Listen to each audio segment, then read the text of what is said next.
warga Desa Loa Duri Ulu Kecamatan Loa Janan, Kabupaten Kutai Kartanegara, mendatangi gedung DPRD Kaltim di Jalan Teku Umar Samarinda. Mereka datang menemui wakil rakyat untuk menyelesaikan masalah lahan yang selama 5 tahun terakhir tidak produktif, lantaran diklaim akibat pencemaran dilakukan perusahaan tambang batu bara. Warga Loa Duri Ulu tergabung dalam kelompok Tani Sri. Mereka didampingi kuasa hukum dari DPC Projo Kutai Kartanegara. Bukan untuk ganti. Nanti ini kan lahan ini kan 5 tahun kan tidak bisa produksi, masyarakat tidak bisa bertanam tumbuh. Nah itu kompensasinya itu.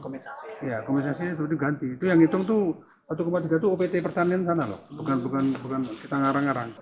Ya hasilnya khususnya untuk masalah kompensasi ganti rugi tanam tumbuh yang 5 tahun tidak bisa ditanami itu ya artinya selesai kalau kami sudah terima bayar, kalau belum ya belum. Tapi bukan berarti itu masih selesai, masih belum nanti fasos-fasosnya, fasilitas yang dirusak, bantuan itu harus kita minta ganti juga. Pihak perusahaan yang dituding melakukan pencemaran lingkungan di lahan warga juga hadir.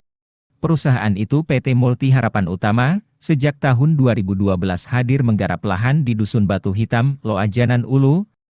Setelah 2 tahun, lahan sawah warga mulai mengalami masalah karena tercemar limbah tambang batu bara. Bahkan aliran air pertanian sepanjang 1.800 meter rusak tak berfungsi.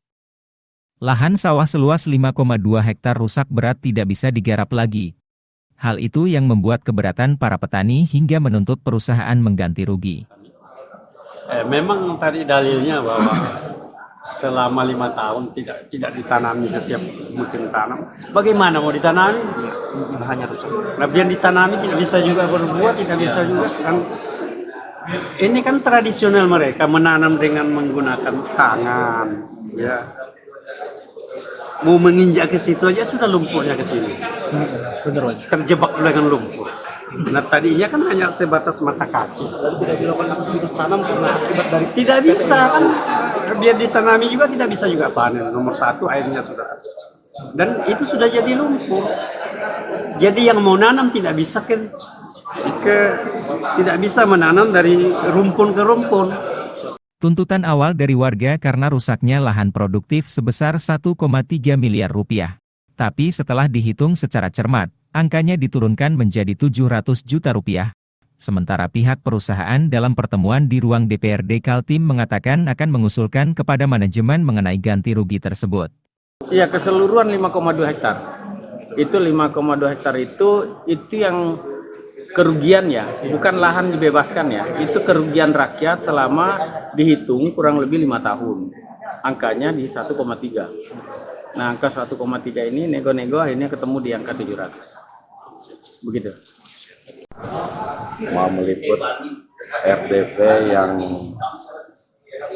dilakukan oleh DPRD Kaltim melalui Wakil Ketua dan Komisi 1.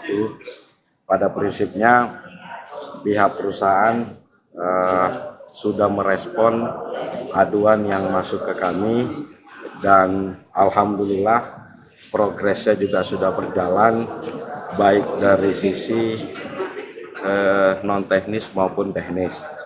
Sekedar informasi bahwa kesepakatan pertemuan di desa itu disepakati ada 2 poin, poin penyelesaian teknis dan penyelesaian non teknis.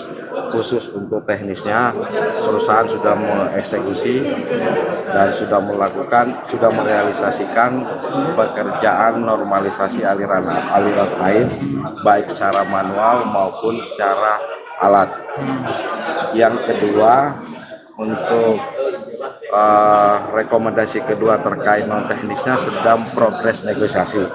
Di kesepakatan tadi pihak manajemen pihak kelompok tani sudah menawarkan angka, dan angka itu kami akan sampaikan di manajemen terkait dengan penawaran dari kelompok tani. Kami tidak berani memutuskan terhadap penawaran dari manajemen karena itu semata-mata murni keputusan manajemen. Rapat dengar pendapat Komisi 1 DPRD Kaltim dipimpin Wakil Ketua Seno Aji. Hadir juga Baharudin Demu dan Jahidin. Warga petani berharap kali ini masalah mereka tuntas dan tidak berlarut-larut lagi. Dari gedung DPRD Kaltim, Awang Fatur melaporkan.